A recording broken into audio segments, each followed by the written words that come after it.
ಎಲ್ರಿಗೂ ನಮಸ್ಕಾರ. ಸುಮಾ ರೆಸಿಪಿಗೆ ಸ್ವಾಗತ.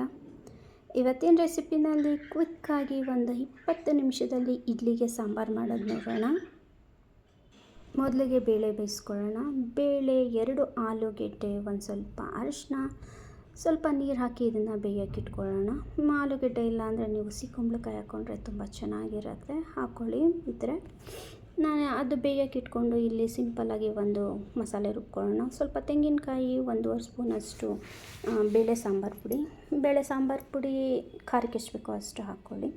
ಅದನ್ನು ಫೈನಾಗಿ ಪೇಸ್ಟ್ ಮಾಡ್ಕೊಂಡು ಬರೋಣ. ಇಲ್ಲೊಂದು ಬಾಣಲಿ ಇಟ್ಕೊಂಡಿದ್ದೀನಿ. ಒಂದು 2 ಸ್ಪೂನಷ್ಟು ಎಣ್ಣೆ, ಒಂದು ಮೀಡಿಯಮ್ ಸೈಜು ಈರುಳ್ಳಿ ಚೆನ್ನಾಗಿ ಬಾಡಿಸ್ಕೊಂಡು, ಒಂದು 2ರಿಂದ 3 ಟೊಮೆಟೊ ಹಾಕ್ಕೊತಾ ಇದ್ದೀನಿ ನಾನಿಲ್ಲಿ. ಹುಳಿ ಟೊಮೆಟೊ ಚೆನ್ನಾಗಿರುತ್ತೆ, ಇದಕ್ಕೆ ಹುಳಿ ಇದ್ದಷ್ಟು ತುಂಬ ಚೆನ್ನಾಗಿರುತ್ತೆ ಸಾಂಬಾರಿಗೆ, ಹಾಕ್ಕೊಳ್ಳಿ. ಇವಾಗ ರುಬ್ಕೊಂಡಿರೋವಂಥ ಮಸಾಲೆನ ಹಾಕ್ಕೊಂಡು ಇದನ್ನು ಸ್ವಲ್ಪ ಹಸಿ ವಾಸನೆ ಹೋಗೋವರೆಗೂ ಚೆನ್ನಾಗಿ ಫ್ರೈ ಮಾಡ್ಕೊಳ್ಳೋಣ. ಇದು ಸ್ವಲ್ಪ ಬೇಯಕ್ಕೆ ಬಿಟ್ಟು ಒಂದು ಸ್ವಲ್ಪ ನೀರು ಹಾಕಿ ಬೇಯಕ್ಕೆ ಬಿಟ್ಬಿಡೋಣ. ಇದು ಬೇಯಕ್ಕೆ ಬಿಟ್ಟು ಬೇಳೆ ಚೆನ್ನಾಗಿ ಬೆಂದಿದೆ. ಆ ಬೇಳೆಗೆ ನೀವು ಬೇಕು ಅಂದರೆ ಮಸ್ತು ಹಾಕ್ಕೊಳ್ಳಿ, ಇಲ್ಲ ಅಂದರೆ ಹಾಗೆ ಹಾಕ್ಕೊಳ್ಳಿ. ನಾನು ಸ್ವಲ್ಪ ಮಸ್ತು ಹಾಕ್ಕೊತೀನಿ, ಚೆನ್ನಾಗಿರುತ್ತೆ ರುಚಿ. ಇದಕ್ಕೆ ಮೇಯ್ನು ಆಲೂಗೆಡ್ಡೆನೂ ಚೆನ್ನಾಗಿರುತ್ತೆ, ಆದರೆ ಕುಂಬಳಕಾಯಿ ಅಂತೂ ತುಂಬ ರುಚಿ ಕೊಡುತ್ತೆ. ಇದ್ರೆ ಹಾಕ್ಕೊಳ್ಳಿ. ಮಸಾಲೆ ಬೆಂದಿದೆ. ಇವಾಗ ಮಸ್ತ್ಕೊಂಡಿರೋವಂಥ ಬೇಳೆನ ಸೇರಿಸ್ಕೊಳ್ಳೋಣ. ಇದಕ್ಕೆ ಎಷ್ಟು ಬೇಕೋ ಅಷ್ಟು ನೀರು ಸೇರಿಸ್ಕೊಳ್ಳೋಣ.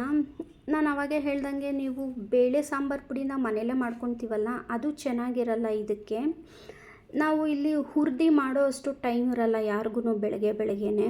ಅದಕ್ಕೆ ನಾನು ಆರ್ಚಿ ಇಲ್ಲ ಅಂದರೆ ಈ MTRದು ಸಾಂಬಾರು ಪುಡಿ ಬರುತ್ತಲ್ಲ, ಅದು ಹಾಕ್ಕೊಂಡ್ರೆ ತುಂಬ ಚೆನ್ನಾಗಿರುತ್ತೆ. ಎಷ್ಟು ಬೇಕೋ ಅಷ್ಟು ನೀರು ಸೇರಿಸ್ಕೊಂಡಿದ್ದೀನಿ. ಸ್ವಲ್ಪ ಹುಣಸೆ ಹಣ್ಣಿನ ರಸನೂ ಹಾಕ್ಕೊಂಡಿದ್ದೀನಿ. 1 ತುಂಡು ಬೆಲ್ಲ ಹಾಕ್ಕೊಂಡ್ರೆ ನಾವು ಖಾರ ಮತ್ತು ಉಪ್ಪು ಏನಾದ್ರು ಜಾಸ್ತಿ ಆಗಿದ್ದರೆ ಬ್ಯಾಲೆನ್ಸ್ ಮಾಡುತ್ತೆ, ಆದರೆ ರುಚಿ ಮಾತ್ರ ಸೇಮು ತುಂಬ ಚೆನ್ನಾಗಿರುತ್ತೆ. ಒಂದೊಳ್ಳೆ ಒಗ್ಗರಣೆ, ಸ್ವಲ್ಪ ಎಣ್ಣೆ ಕಾಯಿಸ್ಕೊಂಡು, ಒಂಚೂರು ಸಾಸಿವೆ, ಕರಿಬೇವು, ಒಂಚೂರು ಇಂಗು. ಬೆಲ್ಲ ಮತ್ತು ಇಂಗು ಆಪ್ಷನಲ್ಲು, ಬೇಕು ಅಂದರೆ ಹಾಕ್ಕೊಳ್ಳಿ. ಒಗ್ಗರಣೆ ಕೊಟ್ಟರೆ ರೆಡಿ ಆಯಿತು ಇಡ್ಲಿಗೆ ಸಾಂಬಾರು. ತುಂಬ ಚೆನ್ನಾಗಿರುತ್ತೆ. ಯಾರಿಗೂ ಬೆಳಗ್ಗೆ ಹುರಿದು ಮಾಡ್ಕೊಳ್ಳೋ ಅಷ್ಟು ಟೈಮ್ ಇರಲ್ಲ. ಒಂದ್ಸಲಿ ಈ ಥರ ಟ್ರೈ ಮಾಡಿ ನೋಡಿ, ತುಂಬ ಚೆನ್ನಾಗಿರುತ್ತೆ ಈ ಸಾಂಬಾರು ಮಾತ್ರ.